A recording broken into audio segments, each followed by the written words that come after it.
আলোচনা করেছি গতকাল।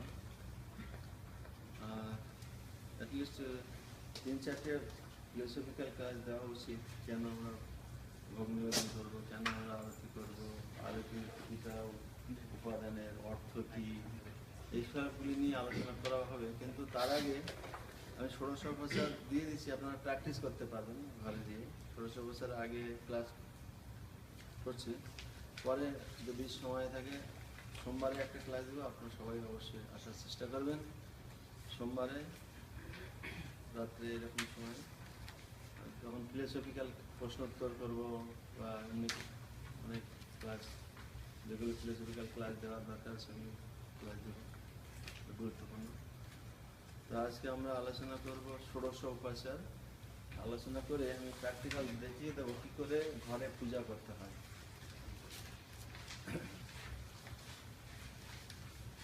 ষোড়শ উপাচার 64টি উপাচার দিয়ে পূজা করতে হয় সাধারণত, কিন্তু আমাদের স্ট্যান্ডার্ড বিধি অনুসারে ষোড়শ উপাচারের মন্দিরে পূজা হয়। 64টি উপাচারে সারাদিনেই পূজা হয় মন্দিরে, কিন্তু ষোড়শ উপাচারে যে সকালে অর্চন করতে হয় ভগবানকে, যে আমরা চরণামৃত পাই, ভগবানকে স্নান করাতে হয়, সেটাকে ষোড়শ উপাচার দিয়ে পূজা করা হয়।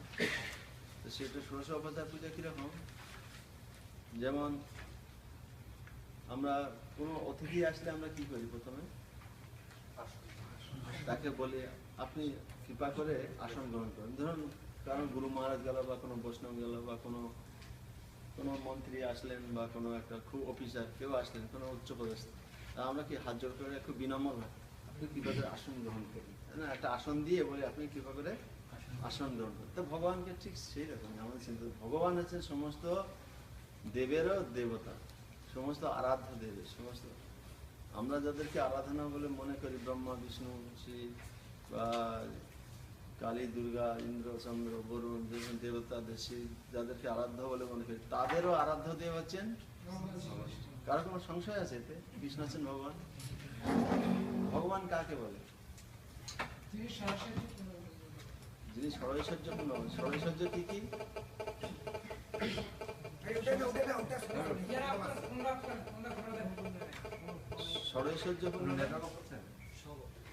ষড়ৈশ্বর্যপূর্ণ ভগবান স্বয়ং। যিনি ষড়ৈশ্বর্যপূর্ণ ভগবান, কে সে ষড়ৈশ্বর্যপূর্ণ ভগবান? চৈতন্য মহাপ্রভু, কৃষ্ণ। ব্রজেন্দ্র নন্দন যাই সচিসূত হইল, সেই বলরাম হইল নিতাই। কারো সন্দেহ আছে? মহাপ্রভু তার প্রকাশ দেখিয়েছেন। মানুষ ভগবান হতে পারে যোগ সাধনা করে? কেন অনেক ভগবান হলো, অনুকূল ভগবান, তারপর আরো আমাদের বাংলাদেশে আরো আছে কিনা চাঁদ হরিচাঁদ, কালাচাঁদ, সব ভগবান, অনুকূল ভগবান, আর কি যেন আছে, লোকনাথ ভগবান, বালক ব্রহ্মচারী ভগবান, এটা সব যোগ সাধনা করে তো ভগবান হয়ে গেছে নাকি? রামকৃষ্ণ ভগবান, না রামকৃষ্ণ ভগবান বলে না?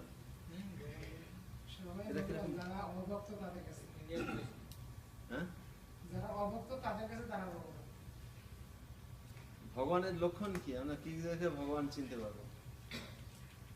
কিছু যোগ ম্যাজিক দেখে দিলে লোকনাথ এক গাছের ডালে ভর করে নাকি যেতে পারতেন নাকি, এই জন্য অনেকে ভগবান বলা হয়। যোগীরা পারে, অষ্টসিদ্ধি দ্বারা অনিমা লঘিমা ঈশিতা বসিতা প্রাপ্ত, এই যে অষ্টসিদ্ধি যারা জানে তারা গাছের ডালে ভর করে চলে যেতে পারে, কারো মনের কথা বলতে পারে, পাথরের মধ্যে সূক্ষ্ম হয়, পাথরের মধ্যেও প্রবেশ করতে পারে, ঘরে বন্দি করে দিলে ঘর থেকে বেরিয়ে যেতে পারে, সূক্ষ্ম হয় কোনো ছিদ্রপথে বেরিয়ে চলে যেতে পারে।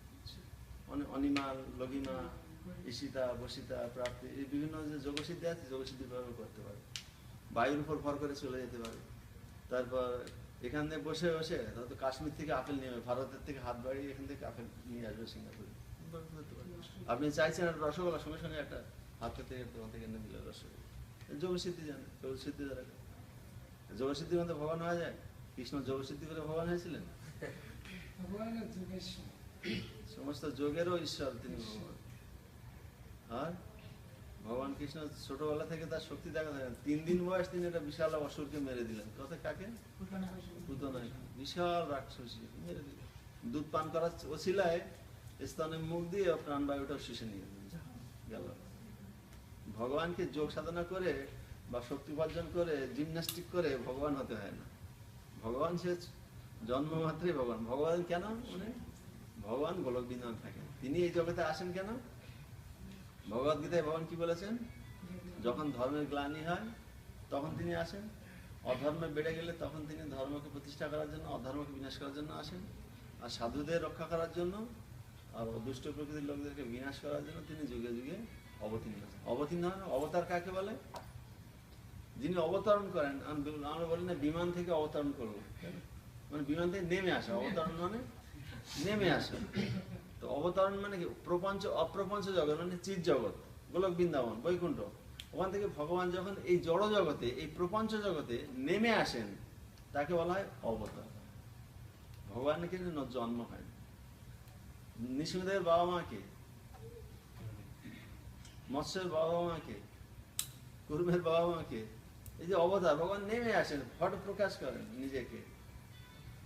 আমরা যদি বলি যশোদা মা, নন্দ মহারাজ কৃষ্ণের বাবা মা, দেবকী বসুদেব কৃষ্ণের বাবা মা, ভক্তকে তিনি বাবা মা তৈরি করেন, যে ভক্তকে লীলা। রামচন্দ্রের যেমন দশরথ, কৌশল্যা, কৈকেয়ী, ভগবান তাদের মাতৃরূপে পিতৃরূপে সম্মান দেন ভক্তকে। ভগবানের কেউ বাবা মা হতে পারে না। আমরা যদি মনে করি সূর্যের জন্ম হয়েছে পূর্ব দিকে, যখন সূর্য ওঠে তখন সূর্যের জন্ম হয়েছে ওটা, আর পশ্চিম দিকে অস্ত সূর্য মরে গেছে। ভগবান সবসময় আছেন এই জগতে, সর্বত্র ভগবান। তো এই যে কেউ কোনো বদ্ধ জীব যোগ সাধনা করে আর কৃত্রিম উপায়ে জিমন্যাস্টিক করে কেউ ভগবান হয় না। ভগবান হচ্ছেন কৃষ্ণস্তু ভগবান স্বয়ং। কৃষ্ণ হচ্ছেন স্বয়ং ভগবান, আর তিনি কৃপা করে আমাদেরকে উদ্ধার করার জন্য, ধর্মের তত্ত্বকে দেওয়ার জন্য, আমাদেরকে এই জগতের বন্ধন থেকে মুক্তির উপায় প্রদর্শন করার জন্য তিনি এই জগতে আবির্ভূত হয়েছেন। যাকে বলেছেন অবতার। কিন্তু কৃষ্ণ অবতার নন, চৈতন্য মহাপ্রভু অবতার নন, তিনি হচ্ছেন অবতারেরও অবতার। মানে কি? অবতারের অবতারী, যার থেকে সমস্ত অবতারগুলি আসছেন, কৃষ্ণ থেকে আসছেন সব, চৈতন্য মহাপ্রভু থেকে। গোলক বৃন্দাবনের দুটো প্রকোষ্ঠ, একটা হচ্ছে গোলক বৃন্দাবন, একটা হচ্ছে গোলক নবদ্বীপ। গোলক নবদ্বীপ ধাম, যেখানে মহাপ্রভু থাকেন। নবদ্বীপ মানে 9টা দ্বীপের সমান, মায়াপুর হচ্ছে অন্তর্দ্বীপ, ঠিক আছে, যেখানে ভগবান থাকেন। যেখানে মহাপ্রভু গোলক বৃন্দাবনের দুটো প্রকোষ্ঠে, এক প্রকোষ্ঠে চৈতন্য মহাপ্রভু তার ভক্তদের নিয়ে নগর কীর্তন করছেন, সবসময় কীর্তন রসে মেতে আছেন। আরেকটা প্রকোষ্ঠে গোপীদের নিয়ে, গোপ বালকদের নিয়ে ভগবান সবসময় খেলায় মেতে আছেন। নতস্য কার্যম করণাঞ্চ, ভগবানের কোনো কাজই নেই। আমরা সব কাজে ব্যস্ত, ভগবান কোনো কাজ করেন? কিন্তু ভগবান সমস্ত কিছুই ভগবান কাজ করেন। এই জগতে যা কিছু তিনি কাজ, তার কোনো কাজ নেই, কিন্তু তিনি সবকিছু করেন। কেন? জীবকে শিক্ষা দেওয়া যায়। কৃষ্ণ কাজ করেননি? কৃষ্ণ দ্বারকায় অনেক কিছু, যুদ্ধ বিগ্রহ সবকিছু করেছেন, পড়াশোনাও করেছেন, সবকিছু করেন। কেন? যা বেদ, যার নিঃশ্বাস থেকে আসছে, তাকে পড়াশোনা করতে হয়। বেদ মানে সমস্ত জ্ঞানের উৎসকে বলা হয় বেদ। বেদ মানে জ্ঞান, ঠিক আছে। আর সমস্ত জ্ঞানের উৎস সে বেদ, যার নিঃশ্বাস থেকে বেদ। নারায়ণ উদ্ভূত বেদ, যে চতুর্বেদ, যে বেদ অরিজিনাল, সে ভগবানের নিঃশ্বাস থেকে আসছে। আর সেই ভগবানের নিঃশ্বাস, ভগবানকে পড়াশোনা করতে গুরুকুলে যেতে হয়। তো রামচন্দ্র তো গুরুকুলে গিয়েছিলেন, মহাপ্রভু তো গুরুকুলে গিয়েছিলেন, তারপর কৃষ্ণ তো ভগবান গুরুকুলে। কেন? জীবকে শিক্ষা দেওয়া। যখন এই জগতে তিনি প্রকাশ হন, ঠিক জীবের মতো আচরণ করে জীবকে শিক্ষা দেন যে এইভাবে তোমরা আচরণ করো, গুরু গ্রহণ করো, জ্ঞান লাভ করো। কারণ আমরা যদি জ্ঞান লাভ না করে যদি এই জগতে খাওয়া, ঘুমানো, আত্মরক্ষা, বংশবৃদ্ধি নিয়ে পড়ে থাকি, তাহলে নিম্নতর পশুদের থেকে আমাদের কি পার্থক্য আছে? নিম্নতর পশুরা, কুকুর, শূকর, গরু, গাধা, এরা কি করে? খাওয়া, ঘুমানো, আত্মরক্ষার, বংশবৃদ্ধি। এই চারটে ছাড়া আর কিছু আছে ওদের জীবনে? আর আমরা ডক্টর, ইঞ্জিনিয়ার, প্রফেসর হয়ে দেশ বিদেশে সব যাচ্ছি কেন? টাকা পয়সা রোজগার করবো। কেন? ভালো একটা বাড়ি বানাবো, গাড়ি কিনবো, বিয়ে করবো, সন্তানোৎপন্ন করবো, ভালোভাবে সুখে থাকবো। তার মানে খাওয়া, ঘুমানো, আত্মরক্ষার, বংশবৃদ্ধি, এছাড়া আর কিছু আছে? তাহলে ওই কুকুর, শুয়োর, ওরা তো লেখাপড়া না শিখেও ভালোভাবে পেয়ে যাচ্ছে ওগুলো। ওদের থেকে আর আমাদের পার্থক্য কি হলো? আধ্যাত্মিক জীবনে, মনুষ্য জীবনের উদ্দেশ্য হচ্ছে ভগবত ভক্তি সম্পাদন করা। এইটা হচ্ছে মনুষ্য জীবনের উদ্দেশ্য। তা না করে যদি আমরা কুকুর বিড়ালের মতো খাওয়া, ঘুমানো, আত্মরক্ষা, বংশবৃদ্ধি নিয়েই মেতে থাকি, তাহলে আমাদের পশুর থেকে কোনো অংশে আমরা উন্নত নয়। পার্থক্য কি আছে পশুর থেকে আমাদের? পার্থক্য কি আছে? এখন যারা চিন্তা করছে না, যারা সবসময় এই খাওয়া ঘুমানো আত্মাকে অংশবিধি নিয়ে রয়েছেন, মনুষ্য শরীর নিয়ে রয়েছেন, তা সেই মনুষ্য শরীরের মধ্যে আর পুরো গরু, গাধা, কুকুর, শুয়োর এদের থেকে পার্থক্য কি আছে? হ্যাঁ,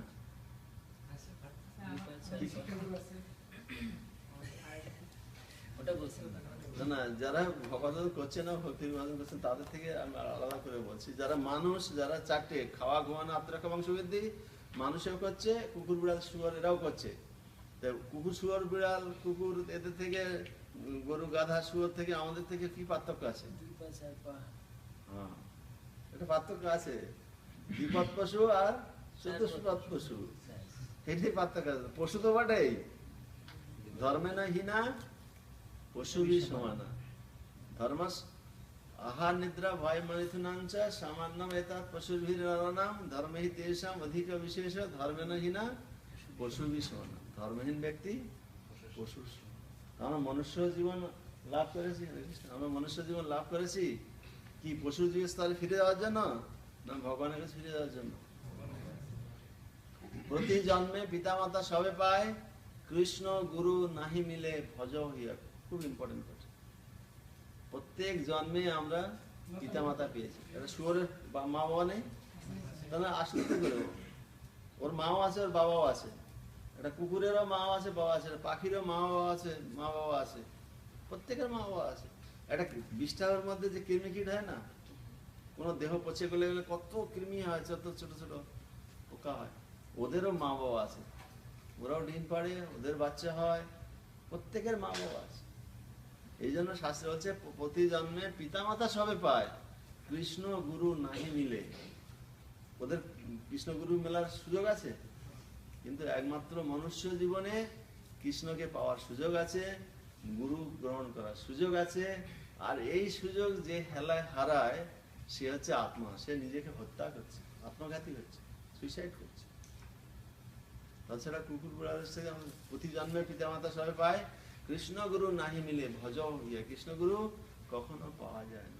একমাত্র মনুষ্য জীবনে জানার সুযোগ আছে। অথাত ব্রহ্ম জিজ্ঞাসা, কে আমি, কোথা থেকে আসলাম এবং মৃত্যুর পরে কোথায় যাব, এই প্রশ্নটা মানুষ করতে পারে, একটা কুকুর শুয়োর এরা করতে পারে না। তারা সকালে হলেই কিচিমিচি শুরু করে দেয় পাখিরা। কেন? কোন বনে যাবে, কোথায় যাবে, কোথায় খাবার পাবে। আবার সন্ধ্যাবেলা এসেই গল্প গুজব শুরু করে, কিচিমিচি করে না বাসায় এসে পাখিরা গাছে? গ্রামের ছেলে সব ভালো জানে, কিচিমিচি শুরু করে দেয়। কেন? তুই কোথায় গেছিলি, তুই কোথায় গেছিলি, কি খাবার পেয়েছি, কেউ অসুবিধা হয়েছিল, কোনো কেউ তাকে তাড়া করেছিল কিনা, কত রকম কথা বলতে থাকে তারা। দোকানে যাবেন, প্রতি দোকানে হয় খরিদ্দার কথা বলছে, খরিদ্দার জিজ্ঞাসা করছে কিছু, দোকানদার উত্তর দিচ্ছে, দোকানদার জিজ্ঞাসা করছে, খরিদ্দার উত্তর দিচ্ছে, সব জায়গায়। স্কুলে যাবেন, মাস্টারমশাই ছাত্রকে প্রশ্ন করছে, ছাত্র মাস্টারমশাই প্রশ্ন করতে, ছাত্র উত্তর দিচ্ছে, মাস্টার উত্তর দিচ্ছে। এই হচ্ছে সারা দিন স্কুল, কলেজ, অফিস, আদালত, কাজের যেখানে সেখানে সব প্রশ্ন আর উত্তর। কিন্তু আসল প্রশ্ন উত্তর কেউ করে না। কে আমি, কেন মরে যারে তাপত্রয়, ইহা নাহি জানি কইসে মরে তো হয়। আমি কেন এই জগতে আসলাম, আমি কে, কোথা থেকে আসলাম, এবং এই জগতে আমি জন্মাতে চাই না, কেন জন্মগ্রহণ করছি, মরতে চাই না, কেন মরছি, বৃদ্ধ হতে চাই না, কেন বৃদ্ধ হতে চাইছি, আমার না চাওয়ার সত্ত্বেও কেন আমাকে বৃদ্ধ হতে হচ্ছে, কেন আমাকে রোগ শোকগ্রস্ত হতে হচ্ছে। আমরা প্রশ্ন করেছি কোনোদিন নিজেকে? আমি কোথায় যাবো, মৃত্যুর পরে কোথায় যাবো, কোথায় প্রশ্ন করেছি? কেন? তাহলে পশুদের থেকে আমাদের থেকে পার্থক্য কোথায়? সেটা হচ্ছে পশু জীবন আর মনুষ্য জীবনের পার্থক্য। মনুষ্য উপলব্ধি করতে পারে, মনুষ্য বিচার করতে পারে, কিন্তু পশুরাও বিচার করতে পারে। আমি একটা চ্যানেল দেখছিলাম, ওদের তীক্ষ্ণ বুদ্ধি আছে। দেখছে একটা গিরগিটি আসছে, বালির মানে কি আছে, অনেক বিস্তীর্ণ এলাকা, বালির মধ্যে বড় একটা সাপ, বিশাল একটা সাপ। ও দেখছে ওর সামনের দিক থেকে একটা টিকটিকি আসছে। অত বড় সাপ দেখলে তো ভয় পালিয়ে যাবে। ও আস্তে আস্তে আস্তে আস্তে বালির নিচে ঢুকে গেল, পুরোটা, শুধু চোখ দুটো বেরিয়ে থাকলো আর লেজটা সামান্য একটু বেরিয়ে থাকলো। তারপর ও দেখছে, চোখ দিয়ে দেখতেছে ও আসছে সামনে, যখন এসে লুকিয়ে গেল, এসে আর ও লেজটা একটুখানি বের করে নড়াচ্ছে, একটু নড়াচ্ছে। কেন? ওইটা দেখে ও খেতে আসবে, আর যে খেতে আসবে ও তো ওকে খাবে। চিন্তা করো, লেজটা সামান্য একটু বেরিয়ে আছে, ও পোকা মনে করে গিরগিটিটা আসছে খেতে। আমি চিন্তা করলাম, লোকে বলে পশুদের বুদ্ধি নাই। ওরে বাপরে বাপ, কত বড় তীক্ষ্ণ বুদ্ধি! ও নিজেকে লুকালো, দিয়ে ও লেজটা নাড়াতে শুরু করলো। এসে যখন ইয়ে করলে আসলো, ওইটা লেজটা খাওয়ার জন্য যখন ভয়ে পালিয়ে গেছে, মনে হচ্ছে কি আছে, তখন আবার একটু বন্ধ করে দিয়ে আবার একটু নাড়াচ্ছে। ও দেখছি, কিন্তু শুধু চোখ দুটো বালির উপর বেরিয়ে আছে, দেখছে। আমি লক্ষ্য হচ্ছে, এটা ডিসকভারি চ্যানেলে দেখাবো। কেউ আমাকে অনেকে বলছে পশুদের বুদ্ধি নাই, মানুষের বুদ্ধি আছে। আরে কি বুদ্ধি আছে তোর? একটা কত পশুদের তীক্ষ্ণ বুদ্ধি! আমি চিন্তা করলাম, অনেক, একটা উদাহরণ দিচ্ছি আমি, অনেক উদাহরণ আছে পশুদের তীক্ষ্ণ বুদ্ধি আছে। কি করে খাবো, ঘুমাবো, আত্মরক্ষা করবো, বংশবৃদ্ধি করবো, এই বুদ্ধি প্রত্যেকের মধ্যে আছে। একটা হাতি, একটা গরু, একটা গন্ডার, একটা প্রত্যেকটার মধ্যে আছে। তখন ও যে এসে লেজটা ধরতে গেল, সঙ্গে সঙ্গে ও আসে, ওকে ধরে খেয়ে ফেললো, গিলে ফেললো সাপটা। আমি সাপটা কি করে লুকালো, আমি চিন্তা করলাম ওর কত তীক্ষ্ণ বুদ্ধি। যখন একটা বাঘ, ডিসকভারি চ্যানেল দেখেন বা ওয়ার্ল্ড অ্যানিমাল, একটা বাঘ যখন একটা হরিণকে ধরতে যায়, তখন কি করে খুব আস্তে আস্তে আস্তে পা ফেলে। বিড়াল দেখেছে, সবাই ঘরে আছে, উপর অব্দি আছে, আস্তে আস্তে পা ফেলে, যেন শব্দটা না শুনতে পায়, লুকিয়ে থাকে, চুপ করে রোলা, যেই যায় সামনে যায় কপ করে। তার ওদের বুদ্ধি নেই? কে বলে বুদ্ধি নেই? পশুদের বুদ্ধি নেই। খাওয়া, ঘুমানো, আত্মরক্ষা, বংশবৃদ্ধির জন্য প্রচুর বুদ্ধি রয়েছে ওদের। ওদের লেখাপড়া না শিখেও অত বুদ্ধি রয়েছে, কি করে খেতে হবে। কারণ লেখাপড়ে এক দেশ থেকে খাওয়ার জন্য প্রভুপাদ উদাহরণ দিচ্ছেন, কোটি কোটি যারা হাতি রয়েছে, হাজার হাজার, আফ্রিকার জঙ্গলে, ভারতবর্ষের জঙ্গলে কত কত রয়েছে, আমি জানি না এখানে জঙ্গল আছে কিনা, বাংলাদেশের জঙ্গলেও আছে হাতি। তারপর এরা হাতি কত কুইন্টাল কুইন্টাল খায় প্রতিদিন। ওরা তো ব্যাংক ব্যালেন্স নেই, আর ওদের জমা করেও রাখিনি, ওদের খাওয়ার কে যোগাচ্ছে? আরে ওরা ভগবানের ভজনা করে না, ওদের যদি খাওয়ার যোগায়, তো ভক্তদের খাওয়ার যোগাবে না কেন ভগবান? যারা তাদের নাম করছে, কেন যোগায় না আমাকে বলুন? যেটা হাতি, সে ভগবানের নাম করে না। একটা বিড়াল, একটা কুকুর, একটা টিকটিকি, মশা, মাছি, কীট পতঙ্গ, সবার খাবার ভগবান যোগাচ্ছেন। প্রত্যেকের একটা খাবার, একটা না একটা খাবার দিয়ে দিচ্ছেন ভগবান। আর মানুষ যদি ভগবানের নাম নেয়, সেই সৃষ্টিকর্তা পরমেশ্বর ভগবান, যিনি সবার পালনকর্তা, তার যদি অনুগামী হয় কেউ, তার প্রশংসা করে, তার গুণগান করে, তার সেবা করে, তাহলে একটা মালিকের বাড়িতে থাকলে কি সার্ভেন্টের আর সেবকের খাওয়া পড়ার অভাব হয়? মালিক যে গাড়িতে চড়ে, সে সেবকও সেই গাড়িতে চড়ে। মালিক যে খাবার খায়, সে সেবকও সেই খাবার খায়। মালিক যদি অন্য জায়গায় যায়, সেবককে নিয়ে যায় প্লেনে করে, সে সেবকও প্লেনে করে সেই গাড়ি সেই জায়গায় যায়। বড় ধনী লোকও যেতে পারে না, কিন্তু বড় লোকের যারা সেবক থাকে, তারা সব কিছু ফেসিলিটির মালিক হতে পারে। তা আমরা পরমেশ্বর ভগবানের সন্তান, আমাদের খাওয়া পড়ার অভাবের জন্য চিন্তা করতে হবে। একটা কুকুরও চিন্তা করেন না, একটা পাখিও চিন্তা করেন না, গরু গাধা চিন্তা করেন না।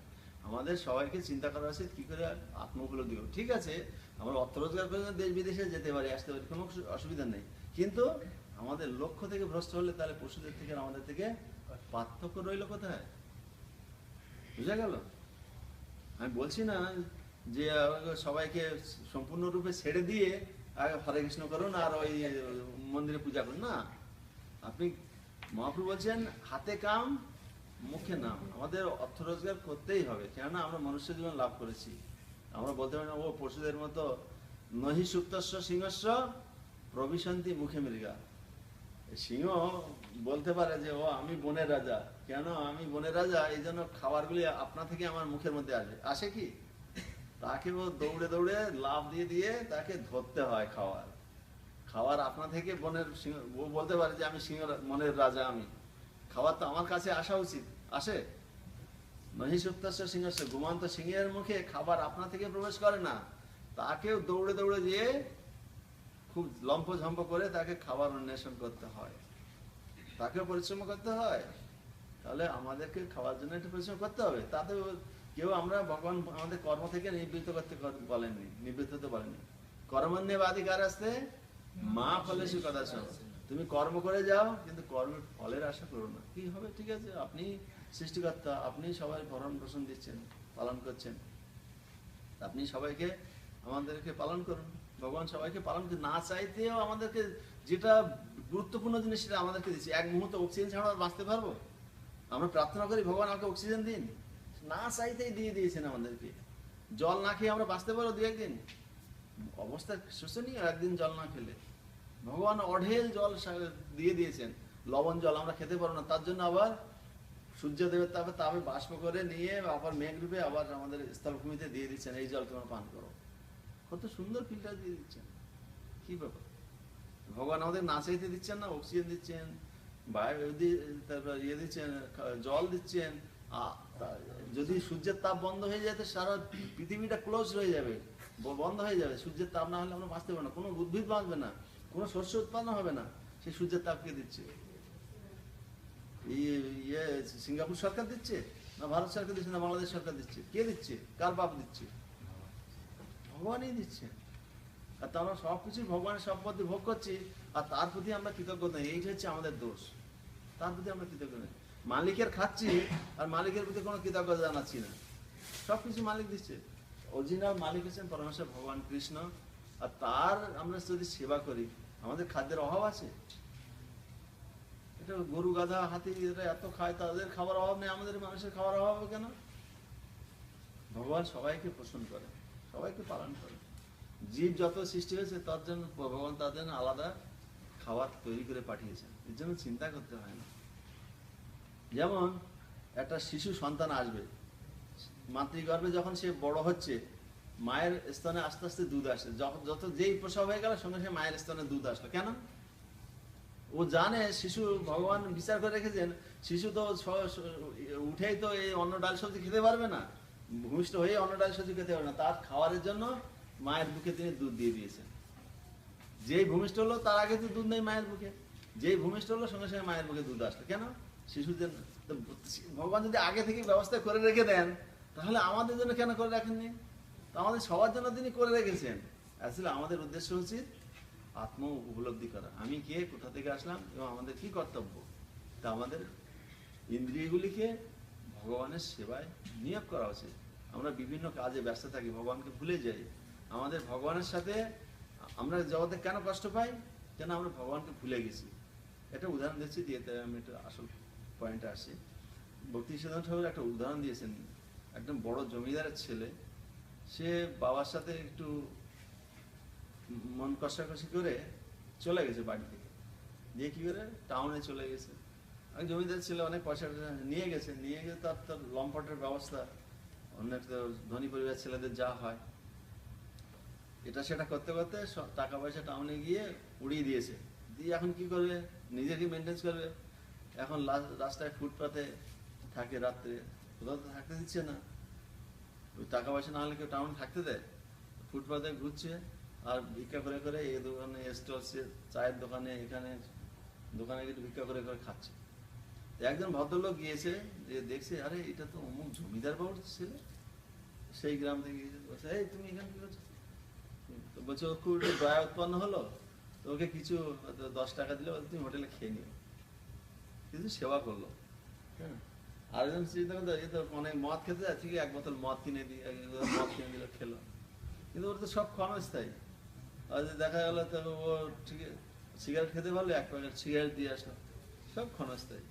কিন্তু একজন বুদ্ধিমান লোক গেল, কি করলো? ঠিক বলছে, এই তো বড় লোকের ছেলে, এভাবে তো হবে না, একে ভুলিয়ে ভালিয়ে ওর বাবার কাছে পৌঁছে দিতে হবে, বাবার সাথে সম্বন্ধটা করে দিতে হবে। তখন ও বললো, তুমি তো বড় লোকের ছেলে, তোমার বাড়িতে টাকা পয়সা খাওয়া দাওয়ার কোনো অভাব নেই, তা তুমি এখানে রাস্তায় ঘুরে বেড়াচ্ছ কেন? তুমি বাবার কাছে ফিরে যাও, বাবা তোমাকে গ্রহণ করার জন্য আকুল হয়ে আছে। তুমি যদি বাবার কাছে ফিরে যাও, তুমি খাওয়া পড়া থাকা সব কিছু ফেসিলিটি পেয়ে যাবে, তোমার আনন্দের সীমা থাকবে না। তো বুঝিয়ে ওকে বাড়ি নিয়ে বাবার কাছে দিল। বাবা এদিকে দুঃখ ভোগ করছিল, ছেলে চলে গেছে, বাবাও আনন্দ পেল, ও বাড়িতে এসে রাজ ঐশ্বর্য আবার ভোগ করলো, খাওয়া দাওয়া সবকিছু অসুবিধা। তো দুজনের লাভ হলো, বাবারও লাভ হলো আর ছেলেরও লাভ হলো। তা আমরা এই জড়জগতে এসে দুঃখ ভোগ করছি কেন? আমরা এই পথে পথে ঘুরে বেড়াচ্ছি। আমরা যে ভুলে গেছি, আমরা হচ্ছি অমৃতস্য পুত্রা, আমরা সেই অমৃতের সন্তান, আমরা সেই পরমেশ্বর ভগবানের সন্তান। এটা ভুলে দিয়ে আমরা মনে করছি আমরা এইটা, আমরা এই দেহ যে যেখানে বলছি আমি বাংলাদেশি, আমি ইন্ডিয়ান, আমি আমেরিকান, আমি অস্ট্রেলিয়ান, আমি সিঙ্গাপুরি, আমি কোথায়? আমি ভুলে গেছি আমাদের প্রকৃত স্বরূপ, আমরা ভুলে গেছি যে আমরা কি। ভগবান বলছে সবাই আমার সন্তান, মমই বংশের জীবলোকে জীব হতে না, সেই সত্যটা ভুলে গেছি আমরা। ভুলে গিয়ে আমরা মনে করছি আমরা এইটা। একসময় ইন্দ্র, বড় করে বলছি না, ছোট করে বলছি, একসময় ইন্দ্র হয়েছিল, একসময় স্বর্গের রাজ্যে অভিশপ্ত হয়েছিলেন গুরুদেবের দ্বারা, এসে পৃথিবীতে এসে শুকর হয়েছেন। এখন ওখানে স্বর্গের রাজ্যে রাজার দরকার, ব্রহ্মা এসেছেন ফিরিয়ে নিয়ে যাওয়ার জন্য। বলে ব্রহ্মা বলছেন তুমি ফিরে চলো। তো শুকর কি খায়? বিষটা খায়। আর যখন মানে কাদা, নোংরা, পচা, দুর্গন্ধ স্থানে থাকতে ভালোবাসে, তখন দেখছে বলছে এই ইন্দ্র তুমি এখানে আসছো কেন? তুমি চলো স্বর্গ রাজ্যে ফিরে চলো তোমার রাজা। বলছে ওখানে কি নরম নরম বিষটা পাওয়া যাবে, টাটকা বিষটা পাওয়া যাবে? তুমি বিষটা খাবে কেন? ওখানে কত রাজভোগ তুমি স্বর্গ রাজ্যে যে উপভোগ করবে, ওখানে নন্দন কাননে সুভোগ করবে, কত অশ্লীল নৃত্য গীত করবে, তুমি সোমরস পান করবে, তুমি এইগুলি খাবে কেন? বলছে ওখানে কি এত শুকরই পাওয়া যাবে? চিন্তা করো, ওর অনেক শুকরই আছে। তা আমরা সবাই এই জড় জগতে এইরকম সুখের জন্য ব্যস্ত হয়ে আছি, যে বিষ্ঠাবদ্ধ আর শুকরের মতো সুখের জন্য ব্যস্ত হয়েছে। লাস্টে ব্রহ্মা সবকে মেরে দিলেন, বাচ্চাদেরকে মেরে দিলেন, শুকরীদেরকে মেরে দিলেন, তাও যাবে না, রেগে ব্রহ্মাকে মারতে গেছে, তখন ব্রহ্মা ওকেও মেরে দিলেন। তো ওই দেহটাতে এখন উদ্ধার হয়ে গেল, দেহটা মরে গেল মানে সঙ্গে সঙ্গে ওই আত্মাটা তখন আবার ইন্দ্রের দেহ পেল, তখন ফিরে। তখন আমরাও যখন যেখানে জন্মগ্রহণ করছি মনে করছি এইটাই আমাদের দেশ, এইটাই আমাদের বাড়ি, এখানে আমার থাকবো, এইখানে খাবো, এইরকম মনে করছি। তো আমাদের অবস্থা ঠিক শুকরের থেকে পার্থক্য হলো কোথায়? হ্যাঁ, কিন্তু আমরা ভুলে গেছি আমাদের প্রকৃতি। ওই ইন্দ্র যেমন শুকর দেহ লাভ করে ভুলে গিয়েছে যে ওই ইন্দ্র, কেন ওই দেহের আসক্ত হয়ে, ওই দেহের প্রতি এত আসক্ত হয়ে গেছে, ওই অনেক শুকরই আছে, অনেক বাচ্চা আছে, অনেক কাদা জায়গা আছে, অনেক লোক পায়খানা করছে, ওইগুলি খাচ্ছে আর মনে করছে ও খুব আনন্দে আছি। আমরা প্রত্যেকে নিজে নিজে প্রত্যেকেই মনে করছে আনন্দ আছি। সে কেউ ফুটপাতে বাস করছে, সে মনে করছে আনন্দ আছি, কেউ 10 তলা বিল্ডিং এ বাস করছে, সে মনে আনন্দ আছে। সবাই এইরকমই আনন্দে আছি আমরা, শুকরের মতো। আমরা প্রকৃত স্বরূপ পরম পিতাকে ভুলে গেছি। কিন্তু আমাদের সেই পুনঃপ্রতিষ্ঠা করার জন্য ভগবান ভগবদ গীতা দিয়েছেন, এই শ্রীমদ্ ভাগবতম দিয়েছেন, আমাদের যেন ভগবানের সাথে আমাদের যোগসূত্র স্থাপন হয়। তা আমরা কেন মূর্খের মতো বিভিন্ন দেবদেবীর আরাধনা করতে যাব? যাদের বাড়িতে দেবদেবীর আরাধনা করতে বলবেন যে আপনার কৃষ্ণকে আরাধনা করুন। কুকুরের লেজ ধরে কখনো সাগর পার হওয়া যায় না। যারা ভগবানের চরণ বাদ দিয়ে যারা দেবদেবীর আর্চনা করে ভগবানের ফিরে যেতে চায়, জগতে উদ্ধার হতে চায়, তারা ওই কুকুর যদিও সাঁতার কাটতে পারে, কিন্তু সমুদ্র পার হতে না, দুপা গিয়েও ডুবে যাবে, সমুদ্রের একটা ঢেউয়ে নিচে চলে যাবে, সমুদ্র পার হতে পারে না। তো দেবতাদের শরণাগত হয়ে এই ভবসাগর পার হওয়া মানে কুকুরের লেজ ধরে সাগর পার হওয়ার মতো। ভগবান একমাত্র ভগবান চরণ আশ্রয়, ভগবান যেটা বিশাল জাহাজের মতো, ভগবানের চরণ যাহা অতি অনায়াসে আমাদের ভবসাগর পার করতে পারে, সেই ভগবানের চরণারবিন্দে আশ্রয় গ্রহণ করুন সবাই। কৃষ্ণের চরণারবিন্দে, কৃষ্ণ হচ্ছেন পরমেশ্বর ভগবান, কৃষ্ণ হচ্ছেন ভগবান স্বয়ং। আর তার উপাসনা করতে গেলে কলিযুগে হচ্ছে হরে কৃষ্ণ মহামন্ত্র, গতকাল যেটা ব্যাখ্যা করেছি। কিন্তু আমাদের ইন্দ্রিয়গুলি সেই হরে কৃষ্ণ মহামন্ত্রের প্রতি আসক্ত করানোর জন্যেই এই ভগবান বিগ্রহ রূপে আবির্ভূত হয়েছে। তুমি আমাকে পূজা করো, আমার এইভাবে আমাকে স্মরণ করো। ভগবান বলছেন মন মনা আমার কথা শুনে মদ ভক্ত, আমার ভক্ত মদ যাজি, আমার পূজা করো, মাম নমস্কার, আমাকে প্রণাম করো, তাহলে তুমি মাম এর বয়সে তুমি অবশ্যই আমার কাছে ফিরে আসবে, এতে কোনো সন্দেহ নেই। ভগবান গ্যারান্টি দিচ্ছে তুমি আমার কাছে ফিরে আসবে অবশ্যই। তুমি যে আমার ভক্ত, যদি আমার পূজা, আমার ভগবানের পূজা করবো, বলছেন আমার বিগ্রহ স্বরূপে পূজা করো, বিগ্রহ স্বরূপে পূজা করলে আমি পেয়ে যাব। সেটা কিরকম? এটা সুন্দরভাবে বলছেন। যেমন কচ্ছপ আছে না, কচ্ছপ ডাঙায় ডিম পাড়ে আর জলে এসে ডিমের ধ্যান করে, তারপরে ডিম ফুটে বাচ্চা হয়ে যায়, তখন বাচ্চা প্রতিপালন করে, ধ্যানের মাধ্যমে বাচ্চা হতে পারে। আর মাছ কি করে, মাছ ডিম পেড়ে তাকিয়ে থাকে, দৃষ্টিশক্তির মাধ্যমে ওই বাচ্চা ফোটে এবং বাচ্চাটা বড় হয় আস্তে আস্তে। মাছ কিন্তু একটা এসে আরেকজনকে খাওয়ায় না, বাচ্চা মাছকে খাওয়ায় না, কিন্তু ও নিজে নিজে খেতে শেখে, বাচ্চাদের ও দৃষ্টিশক্তির মধ্যে পালন করে। যারা গ্রামগঞ্জে দেখবেন শোল মাছ, কই মাছ, লাঠা মাছ ঝাঁকে ঝাঁকে ঝাঁকে ঘরে, মা কিন্তু সাথে সাথে দেয়, কিন্তু কাউকে খাওয়ায় না, কিন্তু ওর দৃষ্টি দর্শনের মাধ্যমে প্রতিপালন করে, বাচ্চা ফোটে। আর পাখি কি করেন, স্পর্শ, মুরগি বা বিভিন্ন পাখি, হাঁস, এগুলো স্পর্শ করার মাধ্যমে বাচ্চা ফোটায়। মানুষ যদি ডিম স্পর্শ করে ওটা পচে যাবে, কিন্তু পাখিরা যখন ডিম স্পর্শ করে ওটা থেকে বাচ্চা ফোটাচ্ছে স্পর্শের মাধ্যমে। তো একটা জড় পাখি, একটা জড় জীব, ক্ষুদ্র জীব, নিকৃষ্ট জীব, পাখি, কচ্ছপ, মাছ, তারা যদি ধ্যানের মাধ্যমে, স্পর্শের মাধ্যমে, তারপর দর্শনের মাধ্যমে বাচ্চাকে প্রতিপালন করতে পারে, তা আমরা ভগবান থেকে যদি আমরা দূরে আসি, ভগবানের চিন্তা করার মাধ্যমে, ভগবানকে ধূপ দেখানোর মাধ্যমে, ভগবানকে ফুল অর্পণ করার মাধ্যমে আমরা কেন ভগবানের সাধন এটা চিন্ময়, ওটা হচ্ছে জড়। জড় যদি সম্ভব হয় তাহলে চিন্ময় কেন সম্ভব হবে না? হ্যাঁ, যুক্তি কিনা? চিন্ময় জিনিসটা তাড়াতাড়ি সম্ভব হওয়া উচিত ধ্যানের মাধ্যমে। ভগবান বলছে তুমি এই পন্থা অবলম্বন করো, আমি পেয়ে যাচ্ছি। তুমি আমার বিগ্রহের পেয়ে আমাকে ধূপ দেখাও, আমি সেটা গোলক বৃন্দাবনে আমি সেটা অনায়াসে পেয়ে যাচ্ছি। আর বিগ্রহ স্বরূপে আমি সবসময় রয়েছি, সর্বভূতেষু আমি বিরাজ করছি। ঈশ্বর সর্বভূতানাম হৃদ্দেশে অর্জুন তিষ্ঠতি ভ্রামায়ণ সর্বভূতানি যন্ত্র আরূঢ়ানিমায়। ভগবান বলছে আমি সমস্ত জীবের হৃদয়ে বাস করছি। আমি পূজা করলে তুমি সঙ্গে সঙ্গে আমি সেখান থেকে আমি আবির্ভূত হতে পারি। আমি যদি ভাব নিয়ে ভগবান বিগ্রহ পূজা করছি, ভগবান সঙ্গে সঙ্গে ওখানে প্রকটিত হতে পারে। সর্বত্র বিরাজ, সর্বত্র পানি পাদম, সর্বত্র অক্ষি শিরমুখম, সর্বত্র শ্রুতি মল্লকে সর্বমাবৃত তিষ্ঠতি। সর্বত্রই ভগবানের পানি, হাত, ভগবানের পা, সর্বত্র চোখ, ভগবানের মাথা, শির, মুখ, সব জায়গায় ভগবান বিরাজ করছে। আমরা এখান থেকে যা কিছু ভগবান সর্বত্রই যেখানেই থাক না ভগবান গ্রহণ করতে পারে। এটাই আমাদের বিশ্বাস। আর ভগবান বলছেন চন্দ্র সূর্য আমার আঁখি, তার শক্তি দিয়ে আমরা বিশ্বাস করতে পারি ভগবান সর্বত্রই বিরাজ করতে, সবকিছু দেখছেন। এইটা এইভাবে আমরা কি করতে পারি, ভগবানের বিগ্রহকে সাক্ষাৎ রূপে আমরা পূজা অর্চন করতে পারি। আর সেই পূজা অর্চনের বিধি আমাদের আচার্যরা দিয়েছেন 16 উপাচার। আমি গতকাল বলেছিলাম যে কি করে 16টা উপাদানের নাম মুখস্থ করার জন্য। কারো মুখস্থ হয়েছে বলে মনে হয় না, হয়েছে? কারো হয়েছে 16টা উপাচারের নাম? ইদম আসনম স্বাগতম সুস্বাগতম এতৎ পদ্মম ইদম অর্ঘম ইদম আচরণীয়ম এস মধুপর্ক ইদম পুনরাচরণীয়ম ইদম স্নানীয়ম ইদম বস্ত্রম ইমানি আভরণানি এস গন্ধ এতানি পুষ্পানি এস ধূপ এস দীপ ইদম নৈবেদ্যম।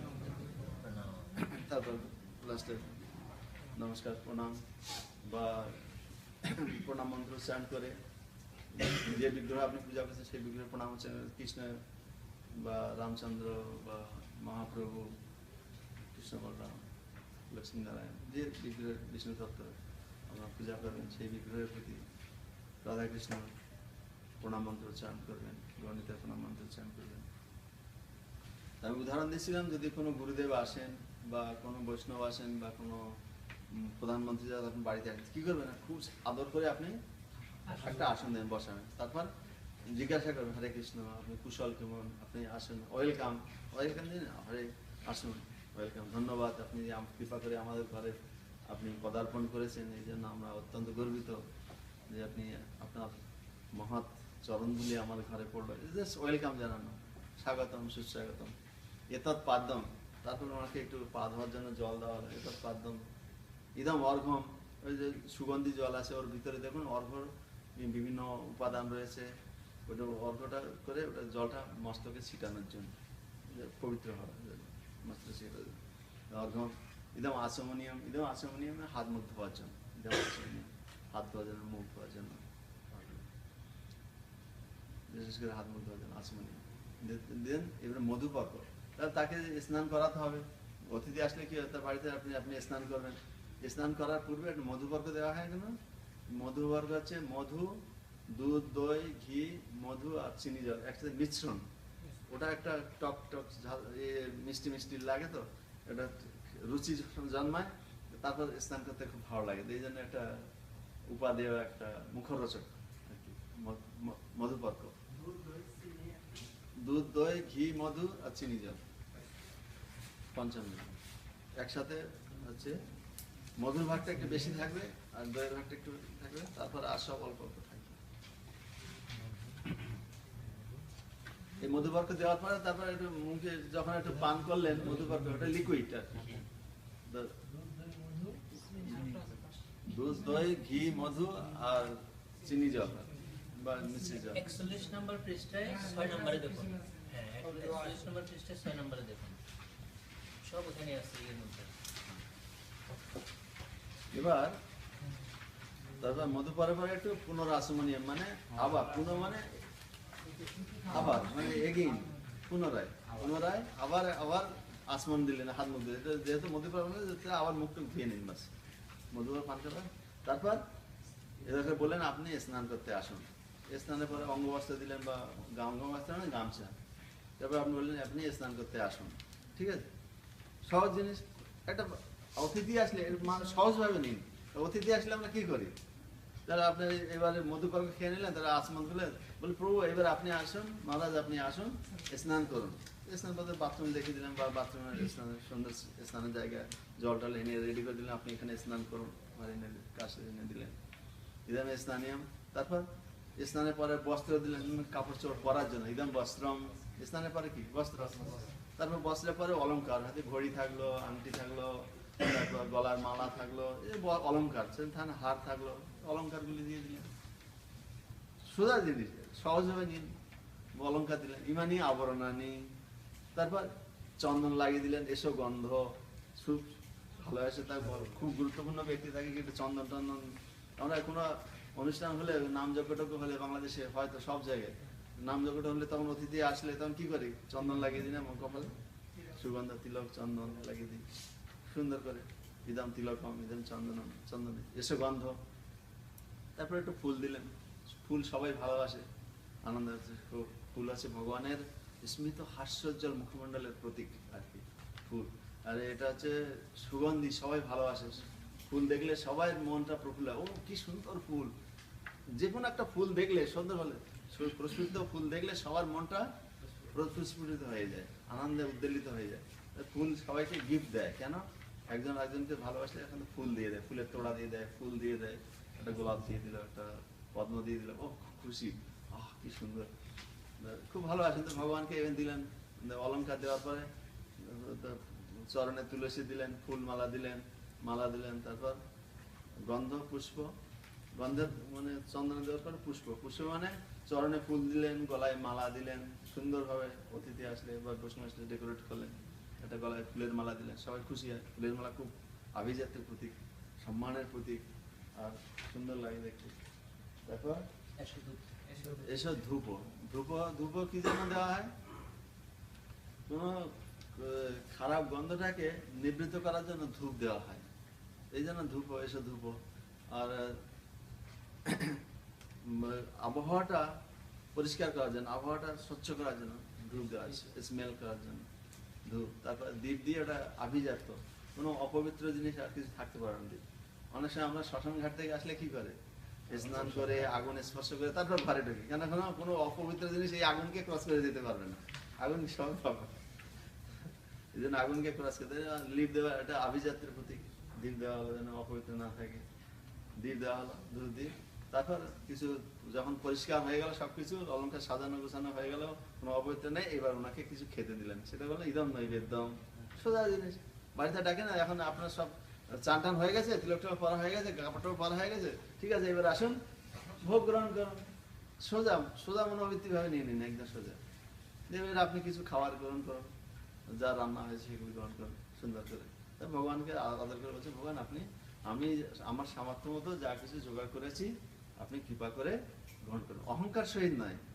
দুর্যোধন অহংকার করেছিলেন যে কৃষ্ণ হচ্ছেন রাজকুমার, যখন কৃষ্ণ এতে গিয়েছিলেন মানে হস্তিনাপুরে, তখন দুর্যোধন ভাবছে যে কৃষ্ণ হচ্ছে রাজকুমার, রাজা, আমিও রাজা এখানকার, তাহলে কৃষ্ণ আমার বাড়িতেই খাবেন, অনেক অন্ন ব্যঞ্জন 56 প্রকার অন্ন ব্যঞ্জন আনা হয়েছে। ভগবান কৃষ্ণ ফিরেও তাকাননি, কোথায় গিয়েছিলেন? বিদুরের ঘরে। বিদুরের স্ত্রী কি দিয়েছেন? কলাগুলি ফেলে দিয়ে কলা খোসা দিচ্ছেন, ভগবান একটু খাচ্ছেন, আর বিদুর এসে বলছেন তুমি কি করছো, তুমি কি করছো? তখন বলছেন না আমি ভুল হয়ে গেছে। না না, কৃষ্ণ তখন হাসছেন, বলছেন না কোনো ভুল হয়নি, ভগবান কি আমি কলাও খাচ্ছি না খোসাও খাচ্ছি না, আমি যে প্রেম সহকারে, ও ভগবান এসছেন, কৃষ্ণ এসছেন, দ্বারকার রাজা এসছেন, বিদুর গরিব, তার ঘরে এসছেন, কি করে কৃষ্ণকে সেবা করবে, কি রকম মনোবৃত্তি নিয়ে, মানে তখন আর ব্রেন কাজ করছে না, ঠিক আছে, ভুলে গেছেন, বাহ্য ভুলে গেছেন, কৃষ্ণ এসছেন আমার ঘরে, কৃষ্ণকে খাওয়াবো, কৃষ্ণকে পড়াবো, কৃষ্ণকে আমার ঘরে সেবা করবো, এই ভাব নিয়ে কৃষ্ণকে দিচ্ছেন। আর ভগবান তো ভাবগ্রাহী জনার্দন, তিনি ভাবটা গ্রহণ করছেন, কত প্রেম দিয়ে ও আমাকে সেবা করতে চাইছে, ভালোবাসে, কত ভালোবাসে। কৃষ্ণ কলা হাসছেন আর কলার খোসাগুলি খাচ্ছেন। যখন বিদুর এসে বলছেন যে আপনি কি করছেন, আপনি তো জানেন, বলছে আমি দেখো কলারও খাচ্ছি না খোসাও খাচ্ছি না, আমি ভগবান কেন গীতায় কি বলছেন, পত্রম পুষ্পম ফলম তোয়াম জমে ভক্তা প্রযোজ্যতি, তিনি বলছেন যে জমে প্রযোজ্যতি না, জমে ভক্তা, ভক্তির সহিত যে আমাকে দেয়, ভক্তা কথাটা ওখানে ভগবান উল্লেখ করেছেন। উনি বলেন যে পত্র পুষ্প জল যে আমাকে দেয় আমি গ্রহণ করি না, জমে ভক্তা প্রযচ্ছতি, যে ভক্তির সহিত, শ্রদ্ধার সহিত, প্রেমের সহিত, ভালোবাসার সহিত আমাকে দেয়, আমি সেটা গ্রহণ করি। বুঝা গেল? ভালোবাসা না থাকলে উনি কিচ্ছুই গ্রহণ করে না। কেন? লক্ষ্মী সহস্র শত সম্ভ্রম সেব্যমানম গোবিন্দম আদি পুরুষম তমহম ভজামি।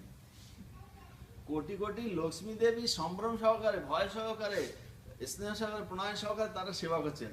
তাকে এখানে অন্য ডাল সবজি খাওয়ার জন্য তার বয়ে গেছে এখানে আসার জন্য। তার কেন? তার দরকার নেই। কোটি কোটি লক্ষ্মী দেবী, একটা লক্ষ্মীকে আমরা সন্তুষ্ট করতে হলে আমরা ধন ধান্যে পরিপূর্ণ হয়ে যায় সংসার, লক্ষ্মী দেবী একটি কৃপা কটাক্ষ লাভ করলে। আর কোটি কোটি লক্ষ্মী দেবী তার সেবায় সবসময় নিয়ে যেত, তাকে তার দায় পড়ে গেছে এখানে এসে আমরা যা অন্য ডাল সবজি রান্না করে খাওয়ার জন্য। কিন্তু ভগবান তো ভক্তির ভক্তবৎসল, তিনি ভক্তির বশ, তিনি শক্তির বশ না। শক্তি দিয়ে ভগবানকে বাঁধা যায় না, ভক্তি দিয়ে ভগবানকে বাঁধা যায়।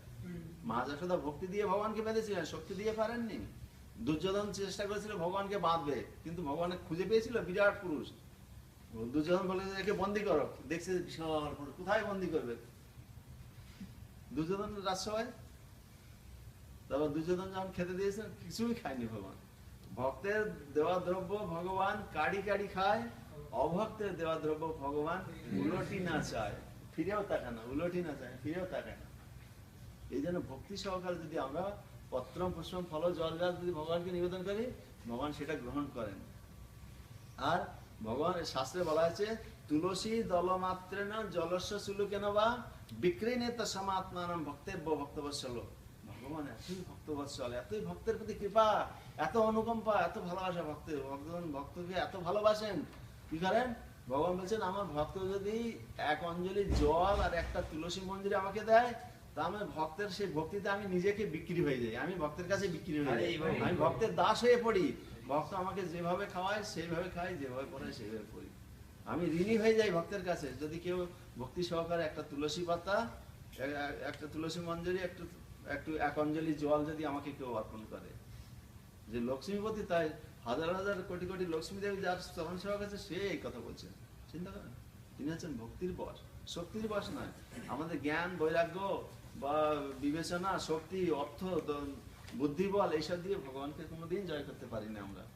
ভগবান শুধু ভক্তির বশ। আমাদের যদি ভক্তি প্রেম থাকে, তার প্রতি ভালোবাসা থাকে, তিনি যে কোনো মুহূর্তে আমাদের সম্মুখে আবির্ভূত হতে পারেন, যে কোনো মুহূর্তে আমাদেরকে দর্শন দিতে পারেন, আমাদের সাথে ভালোবাসার আদান প্রদান করতে পারেন, কথা বলতে পারেন। আমাদের দেহ, আমাদের দেওয়া দ্রব্য তিনি যখন তখন নিয়ে তিনি গ্রহণ করতে পারেন। সেইটা হচ্ছে ভোগ অফারিং, প্রেম সহকারে।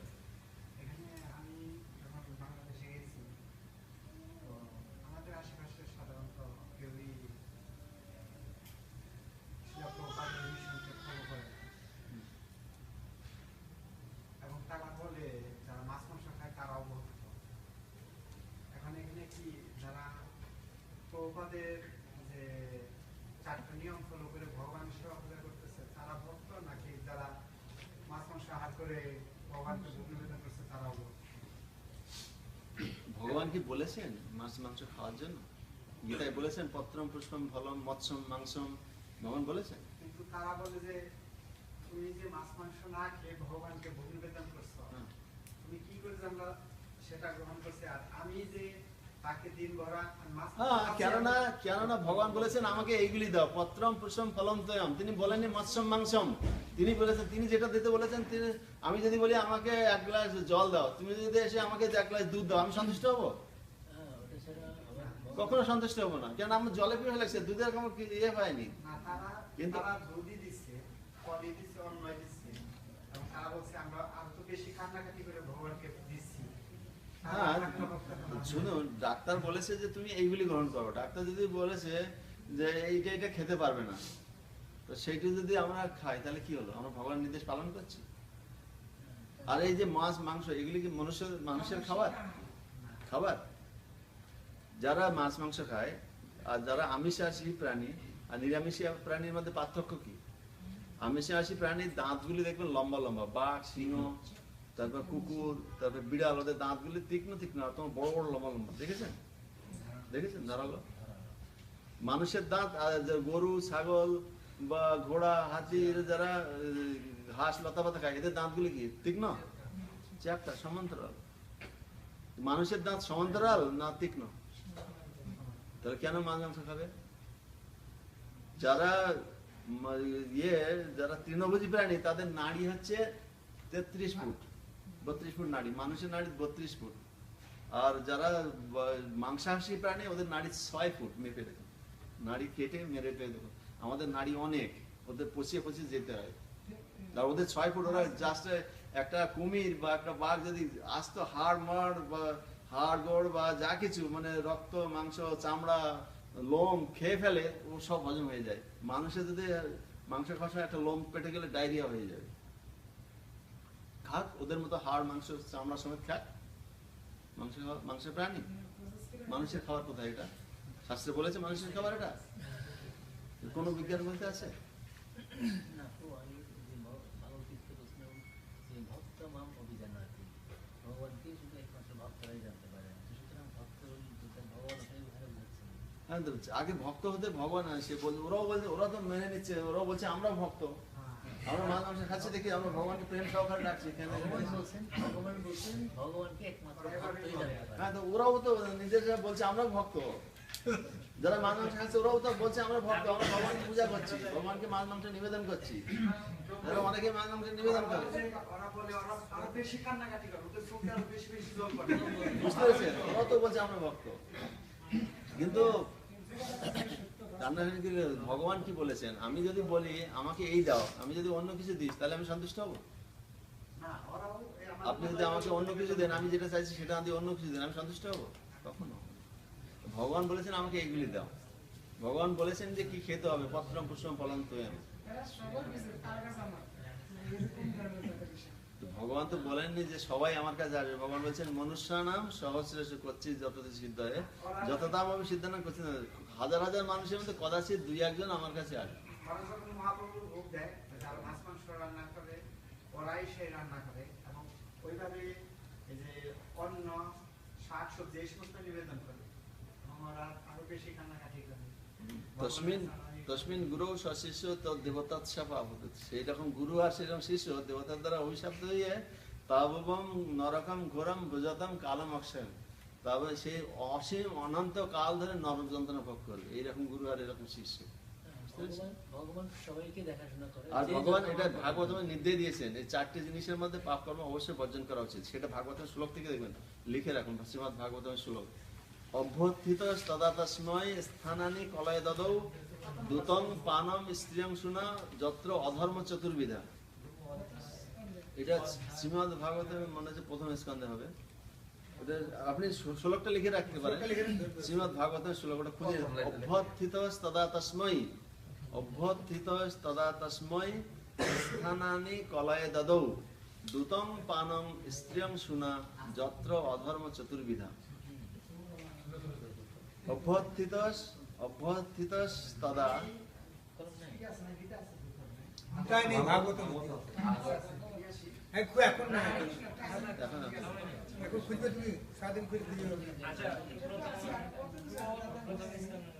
ঠিক আছে, আপনি শ্লোকটা অনুবাদ শুনে রাখুন, শ্লোকটার কোডটা আপনি পরে করবেন। ঠিক আছে, আরেকটা শ্লোক বলছি, দেখুন এই শ্লোক দিয়ে ওদেরকে খণ্ডন করবেন। শ্লোক বলছেন যস্য মাংস মশনাদি স তন্মাংসাদ উচ্চতে মৎস্যান সর্ব মাংসাদ তস্মান মৎস্যান বিবর্জয়ত। বাংলাদেশে অনেক লোক মাংস খায় না, মাছ খায়, বলে আমরা বেশি পাপ টাপ করি না, মাংস খাই মাংস খাই না, আমরা সামান্য মাছ টাছ খাই। কিন্তু শাস্ত্রে বলছে যে যার মাংস খায় তাকে সেই মাংস খাদক বলে বলা হয়। যে গরু খায় তাকে গো খাদক বলা হয়, যে কুকুর খায় তাকে সপাস বলা হয়। সব মানে কুকুর, আর যে পাক করে রান্না করে সপাস মানে চন্ডাল। চন্ডালরা কুকুর খায়, হিন্দুরা কুকুর খায় না। যারা চন্ডাল নিচু জাতি তারা কুকুর খায়, শুকর খায়, কুকুর খায়। সব ফ্যামিলিতে কুকুর খায় না। যারা মাছ মাংস খায় তারা সব ফ্যামিলিতে শুকর খায় না। ওরা মনে করেন আমরা একটু উন্নত, আমরা একটু মাছ খাই, আমরা ছাগল খাই, হরিণ খাই, এগুলি খাই। কিন্তু যারা কুকুর খায়, যারা শুয়োর খায়, তারা খুব নিকৃষ্ট। কিন্তু শাস্ত্রে বলছে যে যার মাংস খায় তাকে সেই মাংস খাদক বলে হয়, মাংস খাদক বলে বলা হয়। কিন্তু মৎস্যান সর্ব মাংসাদ তস্মান মৎস্যান বিবর্জয়ত। এক মাংস ভোজনে, এক মৎস্য ভোজনে সমস্ত প্রকার মাংস ভোজন হয়ে যায়। কেন? মৎস্য এমন একটা প্রাণী যে সমস্ত প্রকার মাংস ভোজন করে থাকে। যেমন একটা নদীতে একটা মানুষ মেরে ফেলে দিন, মাছে খেয়ে ফেলেন। একটা কুকুর মেরে ফেলে দিন, মাছে খেয়ে, গরু মেরে ফেলে দিন, সব মাছ, শুয়োর মেরে ফেলে দিন, মাছে সব খেয়ে নেবে। মাছ আছে সর্বভুক প্রাণী, তাই একটা মাছ খেলে সমস্ত প্রকার মাংস খাওয়ার অপরাধী হয়ে যায়, বুঝলেন? মাছ, এই জন্য মৎস্যকে সর্বপ্রথম যত্নপূর্বক পরিত্যাগ করিবেন, শাস্ত্রের নির্দেশ। যত্নপূর্বক পরিত্যাগ করবেন, মাছকে আগে, ঠিক আছে? ওইটা আরো বেশি অপরাধী যারা মাছ খায়। যারা ছাগল খায় তারা শুধু ছাগলই খায়, ছাগল ঘাস খায়, ঠিক আছে? আর মাছ খায়, যে মাছ খায় সে গরু খায়, যে মাছ খায় কুকুর খায়, যে মাছ খায় সে মানুষ খায়, যে মাছ খায় বিড়াল টিকটিকি মশা সব কিছু খায় মাছ খেলে। কেন? মৎস্য না সর্বমাংসাল, মৎস্য সমস্ত প্রকার মাংস প্রদান করে থাকে। এই জন্য মাছকে যত্নপূর্বক পরিত্যাগ করবেন। কিছু কিছু গুরু আছে ভণ্ড তপস্বী, ভণ্ড গুরু, তারা বলে যে অনেক কিছু বলে যে মাছ, তারা ওই মানে মানে শিষ্য বাড়ি দিয়ে বড় বড় বেগুন আর কি আছে দেখছে, গাছে বেগুন আছে আর ভালো মাছ আছে পুকুরে, বলছে যে ঠিক আছে বার্তাকু সহ যোগে ন মৎস্য নিরামিষ ভবতী। এরা বলে বার্তাকু সহ, বড় বেগুন দেখেছে শিষ্যের বাড়িতে, বলে তখন বড় মাছ তুলেছে, খাবে কি করে? তখন এইসবগুলো হচ্ছে ভণ্ড তপস্বী, এরা গুরু নয়, এরা হচ্ছে ভণ্ড, ঠিক আছে?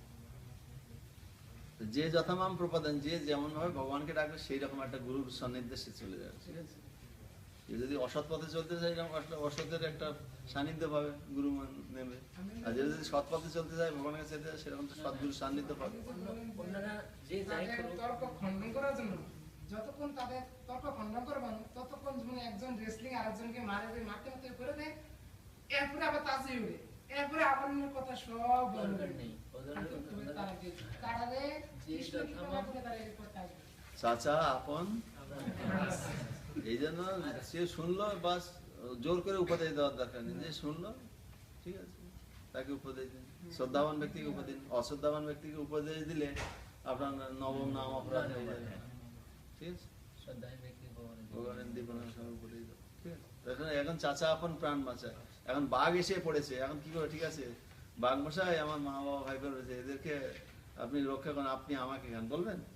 জ পলায়তি স্বজীবতী, যে পালিয়ে যেতে পারবে সেই বেঁচে থাকবে। সুতরাং এই জড়জগতে পালানোর চেষ্টা করুন। এই জড়জগৎটা ভোগের জায়গা নয়, এই জায়গাটা আনন্দের নয়, জেলখানা। জেলখানায় যায় সবাই আনন্দ ফুর্তি করার জন্য, থাকার জন্য নয়। কোনোদিন অপরাধ করেছে, কয়েকদিন জেল কেটে এসে তারপর মুক্ত হতে চায়। তা আমরা অপরাধ করেছি ভগবত ধামে, পাপ করেছি, যার ফলে এই জেলখানায় এসে আবদ্ধ হয়ে গেছি। জড়জগৎটা সব সেই আমেরিকা হোক, অস্ট্রেলিয়া হোক, আর সিঙ্গাপুর হোক, ইন্ডিয়া হোক, আর যে কোনো রাষ্ট্র হোক, আর লন্ডন হোক, আর অন্যান্য ইউরোপিয়ান কান্ট্রি হোক, যে কোনো উন্নত দেশ হোক, সবই হচ্ছে জেলখানা, জড়জগৎ জেলখানা। জেলখানার মধ্যে ফার্স্ট ক্লাস কয়েদি আছে, সেকেন্ড ক্লাস কয়েদি আছে, থার্ড ক্লাসও কয়েদি আছে। তো কেউ মনে করতে পারে ও আমি আমেরিকায় আছি, ফার্স্ট ক্লাস কয়েদি। আরে ও তো বন্ধ, জেলখানার মধ্যে রয়েছে। কারো যদি কাউকে যদি সোনার ছিকলে বাঁধা হয়, রূপার ছিকলে বাঁধা হয় কাউকে, আর কাউকে যদি লোহার ছিকলে বাঁধা হয়, কোনটা ভালো? কোন কয়েদিটা ভালো? সব কটাই তো মূর্খ, সব কটাই তো কয়েদি। সোনার ছিকলে বাঁধে, রূপার ছিকলে বাঁধে, আর লোহার ছিকলে বাঁধে। যারা এই জগতে আছে সব কটাই কয়েদি। বুঝা গেল আমার কথা? তো আমরা এই কয়েদ থেকে, জেলখানা থেকে মুক্ত হওয়ার চেষ্টা করবো। এই জন্য সহজ পন্থা, মনকে নিবিষ্ট করার জন্য, ভগবানের পাদপাদ নিষ্ঠার জন্য প্রতিদিন এই ষোড়শ উপাচার ধ্যান করুন। আপনি কেউ যদি হাতে সময় নেই, আপনি কাজে বেরিয়ে যাচ্ছেন, আর 5 মিনিট বসে